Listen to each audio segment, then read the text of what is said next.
like to talk about the churches and schools in regards to the movement. What was their level of involvement? What did they do to... Church was central to the leadership. Yeah. Most of the leadership came out of the churches. The meetings, the organization came out of the church. They were very central. Like Dr. King, all the people at Reverend Abernathy, they all came out of churches. So that was a big deal. And that's what they would meet at. So one of the things that we did with we had skinny keys to little the kids, church. I know. we had keys to the churches where they needed to be. So we do that. And we're two We were the members of the church. What happened was we were president of all the local chapters, Student Environment Coordinating Committee, Southern Christian Leadership Conference, NAACP. We were either president or vice president of all those youth chapters. You guys. It was four of us, four friends, and he and I were the main two. And so the ones we met this morning, we were not members of the church, but they gave us a key to the church. We'd go there over the church having meetings, and that's where we'd have our meetings at this church. Okay, on Oak Street. Yeah, one of the churches that would do that. And then one of the things we knew the people were going to speak, because in those days it was not unusual for them maybe to even bomb a church. And so we knew that King was coming and all that. We would go and would be the people that would go outside to check the grounds to see that there were any bombs or any explosive devices. We didn't even have a flashlight. We have a stick, and we'd poke around any suspicious thing that might be out there. See what's involved. You were such mistakes. We weren't thinking about that. We're just thinking, okay, we're involved in something that's greater than what we are doing this kind of stuff. And that's one of the events that they decided to let Dr. King know that we were the guys who were doing that. And then he came to the table that we were at and introduced himself to us, and then thanked us for being for doing that, and we did. And our biggest thing, man, he's only about 5'7", 5'8", and we're skinny little, almost 6 feet tall, but skinny little things. That we were impressed that he would even. That happened a lot. I think that happened a lot to us. We sit down, they would come, we'd be at the church's meeting, they would come and sit down and talk to us, and encourage us, and thank us for what we were doing, and encourage us to keep doing it. I mean, you look back on it now, there was, all the top people, we got to sit and talk with them. And just think, if we had a camera or a tape recorder or something at that time, we didn't have that kind of resource. We didn't have that. And you do it. Now, the schools, they couldn't say anything or do anything because that would jeopardize their thing on a school ground. And so the Board of Education could chastise them for that, or the teachers could be fired and sanctioned. So they couldn't do that, so that, like Bruce was saying, they had to speak in code, those who did do that, to say that. And if they participated themselves overtly, then they could be attacked themselves. So they had to do that, meaning they'd love for somebody to do something, but they couldn't lose their job for that, or their they would. Now they would do a lot of stuff behind the scenes. So like donate money and organize things. Like Alabama State was really big. A lot of professors from Alabama State did a lot of stuff behind the scenes, going back to the bus boycott. But they were a public face of it. Okay, so you, the youth, were the front of you were the forefront. Yeah, we were as youth people. Like Dr. King, people like that, and E.D. Nixon were the people who really led it. But I'm saying there were people in education. You may not know certain teachers were, like Miss Sharp, I guess. Right. They were heavily involved, but they were like behind the scenes. They may have to write papers or do, they contribute some kind of way, help organize, help raise money, stuff like that. Now that was the important thing about money raising. We used to have a little joke saying the MIA and SCLC would have us involved in something like picketing or whatever, but the NAACP would get us out by having the resources with the lawyers or money for bail. They would bail us out. They bail you out and pay for the lawyers. So, and they have to have people that would go and solicit money for that contribution for the cause, like the NAACP to do that particular thing. Because otherwise, there was no money to have it. Our parents wouldn't have been able to bail us out or do anything like that. So certainly we had faith in them because we would have been stuck in jail without the case we could get out. So you had that part of the thing happening in the community, the people knowing that what could be done, and we were doing the best we could there. Like, take for instance, going around helping people to navigate paperwork for registering to vote. But you got to realize some people had never voted in their lives, never had a chance, never registered or anything else. And so we had to help them do this particular thing. Well, nowadays they'd call it interfering with the voting process. But there was no other choice. We're trying to get people out to get them to go there, arranging transportation for them to get down to the polls, showing them the kind of paperwork that they had to do to get there and do this particular routine. That's some of the things that we did too, just walking around doing that. And all walking, no cars. We walked a lot of souls around the streets no cars. doing this particular thing. Okay, so you've talked about something risky. Okay, I mean the whole movement and activities were risky. You talked about going around poking, trying to find bombs and grenades. So that leads me to your why. Why? What was that? And you talked about you realized it was something bigger than yourself. Right. Let's talk about your why. That's something bigger Well, than I yourself. think we realized things need to change. I mean, it wasn't the way, it wasn't fair in terms of the way people live. It was a limit on opportunities for things that happen. So someone had to do something about it to make it change. So we were willing and ready to do that. You And it fell decided to us. you We had said to. we would be part of, we would make those kind of changes. And then you think, who would it fall to do? If the parents, if they couldn't do it with the loss of a job or whatever, and probably housing because most of it was rented and all of that, then it fell to us younger ones who were able to do that, take up that mantle, that responsibility of trying to do things, write it for something else, even though maybe we wouldn't have enjoyed some of the fruits of it either. Because that's actually what happened when we went into the military. Yeah. The people who came after us enjoyed some level of freedom more so than we ever did when we were there. Plus, we paid attention in school to right about all this Bill of Rights and the Constitution. These certain things are supposed to exist. And so that's another thing that inspires you. So, well, wait a minute, this is supposed to be this way. You can vote, land on free, equality, all that kind of stuff. So we got to make that happen. They're saying that's what this is, but not from my experience. Not my everyday experience. What I see is nowhere near in terms of what we're saying this country is and what it's about. And when you have a governor of the state saying segregation now, George segregation Wallace. tomorrow, George Wallace. and segregation forever. And where do you go from something like that, just telling you that's the way it was going to be? And they're talking about separate and equal and everything, and wasn't that Never way. been equal. No, Not never one been day. equal there. I mean, just a simple little thing taken science that I remember in like biology with balance scales. And it used to put a little gram on here to weigh something here and there. And I go to the post office the other day, and this company that did that was called the Mettler Balance Company, that had a scale that had a vacuum chamber. So you could put something in to actually weigh it by sucking out the air, vacuum there, then put it in to weigh it, and then you could weigh it 0.000, and then you could come out and put, let's say, like a number on it, like 1. And it was able to measure the amount of lead that took to make that 1 in there. We had nothing like that at the school like that. You wouldn't see it. And so that and anatomy, we would dissect fetal pigs. And I don't know what they did at the other school. Maybe they may have done a frog or something like that. But we had a fetal pig we had for 2 weeks.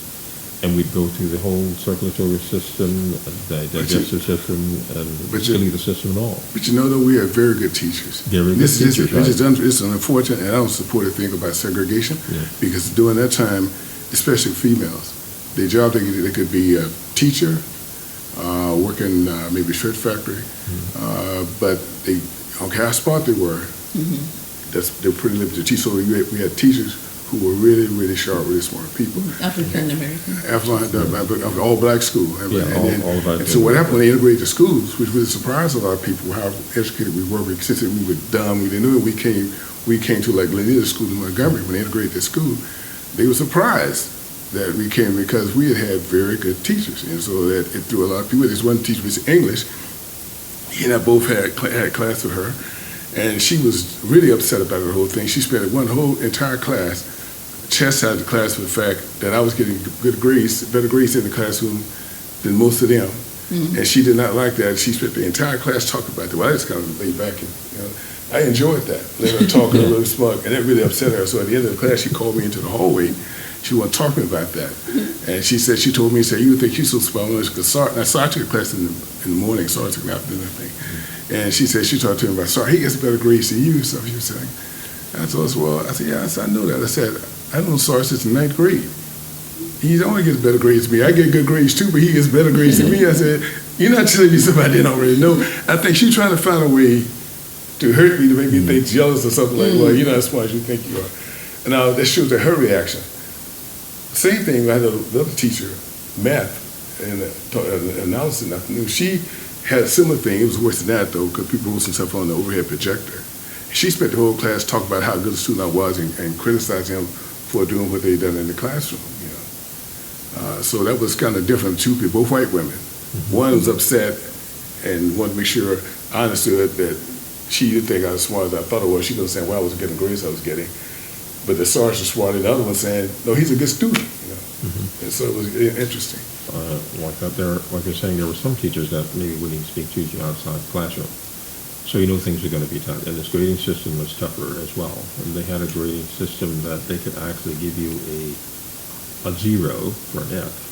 And if you average 100 with 0, you still average out to be an F, because you have it 63 and below was a D.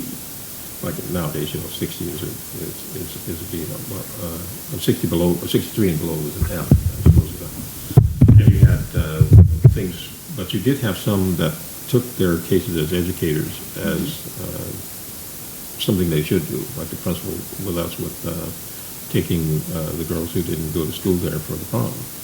That was a different thing. We had to get something almost like letters of transfer to bring the person who was not going to that school to function after school, because we figured that the girls going to the school would not go with us. Well, they claimed they wouldn't go, and some of the black girls were saying, well, they would go, but then they'd change their minds. And so I had to say that was one of the principals who allowed me to come there was a little bit more sympathetic than some people were. And some were. Adair, yeah. Adair. When you started going for these meetings, and you talked about the NACP, they already had chapters then. Not the youth chapter. We created the youth chapter. We created the youth chapter. And he was the president of the youth chapter. The other ones existed, but I used to have the charter papers at home where we filed the paperwork. I signed it to create. There had been one that had gone extinct, but we created in 66. Was that only happening? 65, yeah. Was that only happening in Alabama, or had it? Oh no, they had chapters all over the states, but Montgomery's, for whatever reason, when we kept the Montgomery chapter of the NAACP youth chapter was not existent. Yeah. The others existed, so we did the paperwork to get it back again, and I was the president of it. Okay. Yeah, and then also he was a member of the Montgomery Improvement Association, which is the MIA, and also with SCLC, Southern Christian Leadership Conference came too. So we were all three of those organizations there at the same time. Okay, so I can imagine by the time now you created the youth chapter and all that, you probably knew the consequences that, we're getting into this, we're probably going to be arrested, we're probably going to be beaten. Yes. Had you already mentally prepared? Yes, you do. You're part of those meetings. I can sit down and talk with Dr. King and the other. And most of the meetings were not him, but he was in a few. But those the people, Hosea Williams, the most right. We talked to him. We talked. I think Hosea Williams is the person we talked to the most that came in and talked to us, and Andrew Young. Those are two that talked to us the most. And then you were inspired by them when they talked about it. You knew all that kind of stuff, but you operated on a high level because they talk to you. You have people talk about. People could do something, you run through a wall type thing, where you were kind of you were at that kind of level, and you had no fear. It was really, you had no fear of anything. You knew something could happen to you, but you just didn't frighten you. And we'd be picketing, we were at this hub, and they would come up and put guns up to your head. The detective's supposed to be protecting you. You go around the side of the building, they walk up and put the gun up to your head and threaten you with the gun. And what we would do is hold the sign up in front of them like this. And I think they let them know, we're not afraid of you. And we didn't have the coverage like they have now. You have the press that would cover things, so you could see things instantaneously. And with people with cameras that could do that now with their phones. You remember, there's nothing like that at all. You're just out there. But we did know in some instances when the FBI was there. Yeah. And we'd look for them to do something like that, and they said they were only thing to report and observe. So they'd do and take notes and report them. That wouldn't get involved with doing anything. So the local police would do what they wanted to do. We have... In, 2010, where it was, McCain saw that.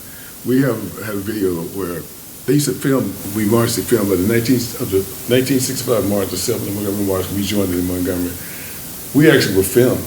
Right. We saw the film of he and I were marching, and then we see the film of it. It's something you knew they were being filmed. It's really interesting. You see us walking in Mars. I said, hey. And well, that was the friend was watching Military Legacy. He watched something. He called me. He said, Bruce. He said, I was watching TV. I saw you in Sarge. He said, man, they showed this thing on TV. So you guys were doing the 7th of Montgomery March. You guys were watching. And he said, until we see, you see us out there. We marching. Going through it, so yeah, that was something to be able to see that, even though we know that the filming and things are going on in. They did a lot of that. They filmed. They filmed. You see the state troopers. Right. They see a lot. They were filming you. It wasn't filming you for protection. They were filming you, especially. You talk about adults and jobs and stuff. They filmed the adults so they go back and know who the fire, who was out there, right? Mm-hmm. So that's why they were filming and taking pictures of people. The black, yeah. So they knew who they were, right? So they go back. If you lived in Selma, if you lived in Lowndes County or somewhere, they could go back and see. There's your picture. Mm-hmm. And so for them, it was really about evidence and who they who they go after, right? Exactly, yeah. Exactly. And not only that, when we got to the court, you have an article where they posted all of our names in the newspapers. In those days, so you have your name in a newspaper. That was a big thing. I mean, your name is in a newspaper. But we weren't doing that.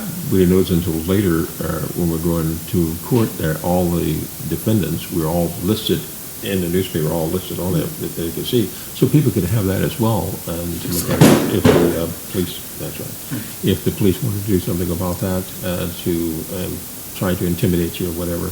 But we have been accustomed to some of that anyway, because when we were youth going back and forth, just going to see our girlfriends. We'd work and we'd meet on a corner later. And that wasn't unusual for them. They may run you home. I mean, put a spotlight on you and make you run all the way home. You hadn't done anything at all, just being there. But people could do whatever they want. So, you remember the police, the judges, and the court system is all set up to be somewhat slanted or biased the way things do. So you have to live within that system there and knowing where you could be there. But being fear and thinking that we would be killed and everything like that, I guess we just thought of that later, many years later, that could have happened. Yeah. But we weren't going with trepidation saying, oh man, we could be killed today or something. For me, I think I think it was like in 2011 or so, I apologized to my mother for one time when she came to get me out of jail from Piccadilly. And we were riding home on the bus, and she was talking to a friend, and your mother's up there, they were all talking on the bus, they come and got us out of jail. And we were still, the site that we were picking at, was still picking at that site. And so when the bus stopped on the corner, I looked at it, I saw the picket lines. I snuck out the back of the bus and got back in line. And by 5 o'clock, I was back in jail. That's the time when they kept me for 21 days. I was back in jail. And I told her, I said, as a parent looking back on it, I can see now. You came and got me out of jail. On the way home, I get off the bus and get back in line. You get home, look for me, you get off the bus. And you're back in jail. I'm back in jail. So I understand how you felt about that. Okay, I would like to talk about the power of the movement. Okay. When you look back, what do you think made the civil rights movement a great success? Was it the leadership? Yeah, I think the leadership, and I think the country was ready for it too. I mean, nowadays I think I see a difference. We're going backwards. It's regressing. I think the country has maybe some shame or some guilt, or I don't know what it had, but it understood it wasn't living up to what it said it is, and people were willing to change, because you had a lot of white people involved too in marching. All kinds of people participated in the marching, demonstrating. Lawyers, there was a huge coalition of Jewish people involved in working with black people in terms of moving forward. So I think you had all things like that made it work. Especially when you got let's say, the regular people involved.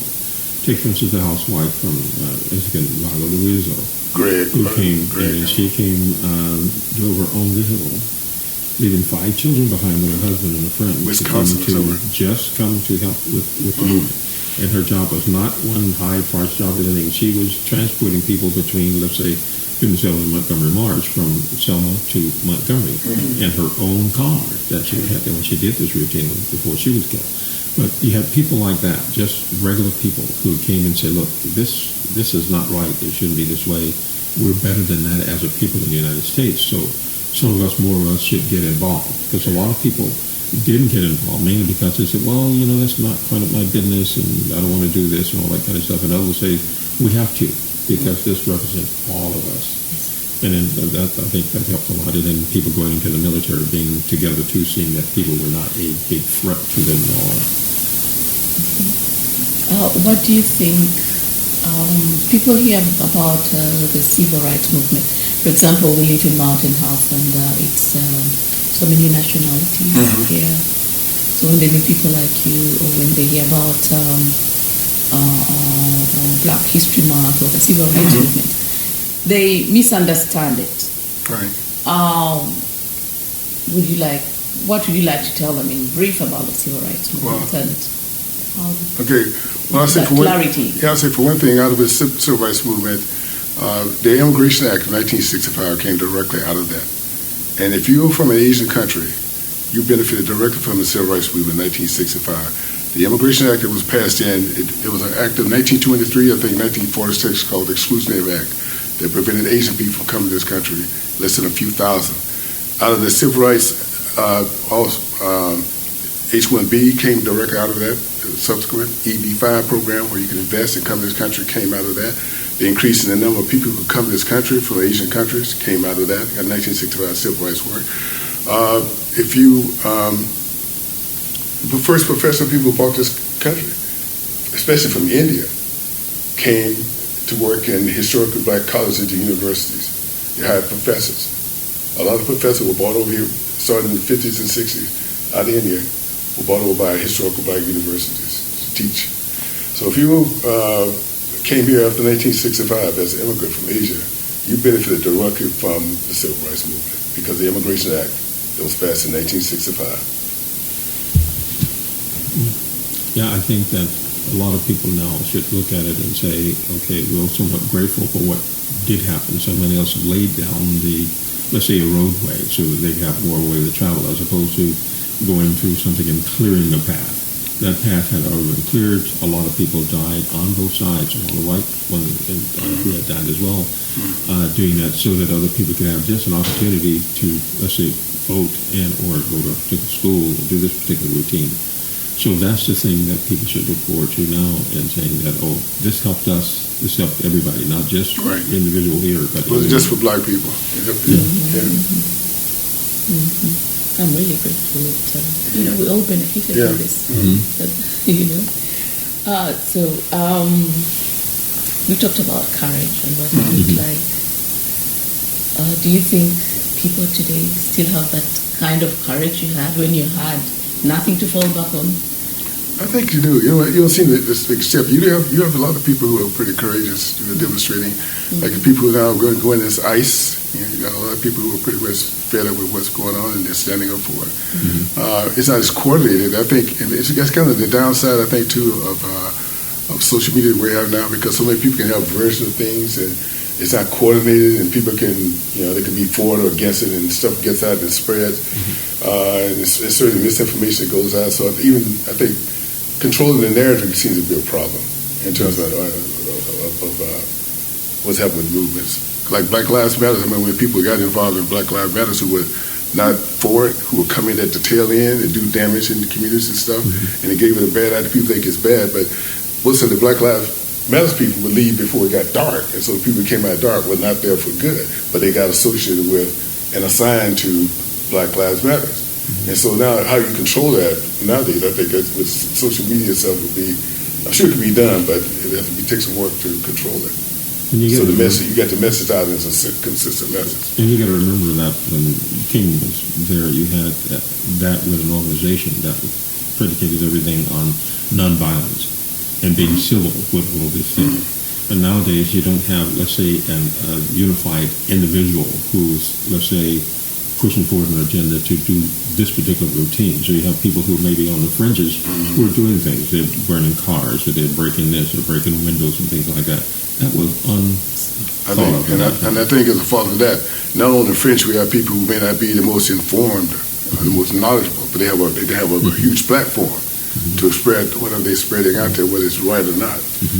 But we thought that was a responsibility, that you were a responsible and a civic-minded person. Right. You just wanted to have a seat at the table to do those particular things, but you weren't going out there wrecking things and wrecking police cars or setting fires or doing this particular routine, because it was just unheard of, because we're going toward the principle of nonviolence and civil unrest, as opposed to these people who are going for civil unrest, but then some parts they do have some violence in them that shouldn't be there. And of course, you get the violence on the other side.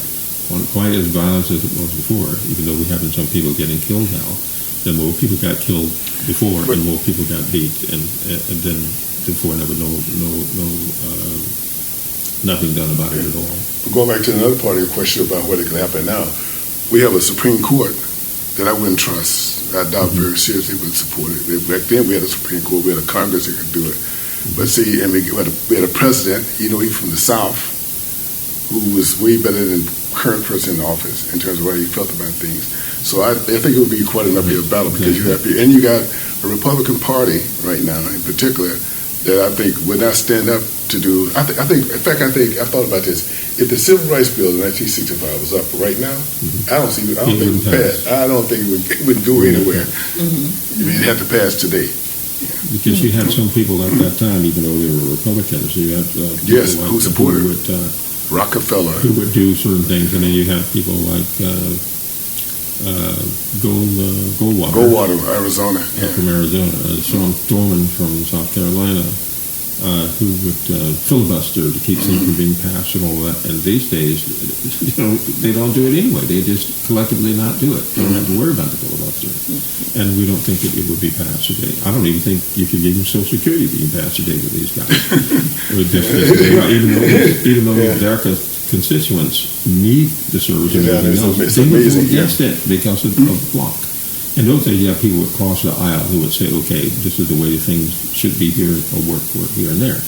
So that's like somebody like Richmond Flowers back in the day, being a state attorney general, who just stood alone and facing, let's say, the segregationist ideas of the governor George Wallace. But today is really tough for that. Yeah, people like you said, Richmond Flowers was born and raised in Alabama. Frank George Johnson, there were people like that who in Alabama still stood up and was on our side. Born and raised there, so the majority would not, but you had some that would do that. In fact, I know this woman, I can't think of her name, that was real close to, was a white woman, was real close to Miss Rosa Parks, was born and raised there, and she in fact, I was at the rest sometime when they did the monument to her, the woman was there. They've been friends going back for years. They've been close friends, but she lived in Montgomery. But but they're few and far between. That's the point. Yeah. But it was just like in the old days when in slavery, when you did have people that on the Underground Railroad. Those were people that were local in the community as well, and they got in. I think they had a station in Montgomery that did get people out. And in the case where they would smuggle slaves out and to get to the north before the Fugitive Slave Act took place, so they had to go further, like Canada, before they could get you back and bring you back to slavery and all that. But then there were people during those times who risked quite a bit. I think the fine was like $1,000 and possibly jailed if you helped the person to escape. And some people took that risk. And there are people that later on came into the movement that did some of the same thing. They took that risk, and some of them gave up things like their lives and doing it. Their money, their time, and effort, and all that going to do something that they already had a place at the table. So they didn't have to get involved in that. It's just that conscience and belief that we were better people, which I think we are now. It's kind of funny too. I think I was talking earlier about George Wallace. It was a segregation guy. When we integrated the school, two of his children were in that school. Right. Yes. Now, all the racist stuff he did, he left his children in that school. Peggy, you remember of Peggy Wallace? When Michelle Obama was established, when Kamala was running, Peggy Wallace was involved in her campaign and talking stuff.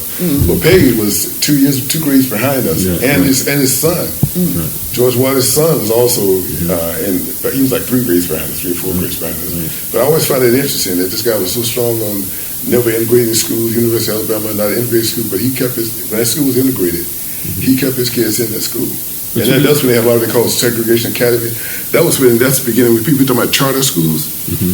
That's when schools took off, especially in the South, because when they started integrating schools, also they started creating academies and charter schools, and also that coincide with not funding public school. Because if you get your kid, put your kids in private school, then you don't have to necessarily care. You should about what happened to public schools. And so you got a lot of that. Alabama was some of the worst for doing that.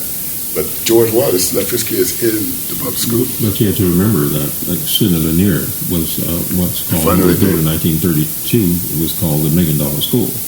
$1 million was an awful lot of money to put into a school in 1932. And so it was like the pride of the South. Yeah. It was 3 stories with towers like Camelot, all that kind of thing and there. So, and all of the people from the legislature later and the court system, their kids and stuff went there. So it was on the list of the top 20 schools in the nation. So it was a very good school. Lanier, I didn't know this after we had graduated. It turns out Lanier was a finance guy for the Civil War, for the South. He was a money guy. He got up all the money for the Southern soldiers to fight. So that's why he was able to have a school built like that in Montgomery.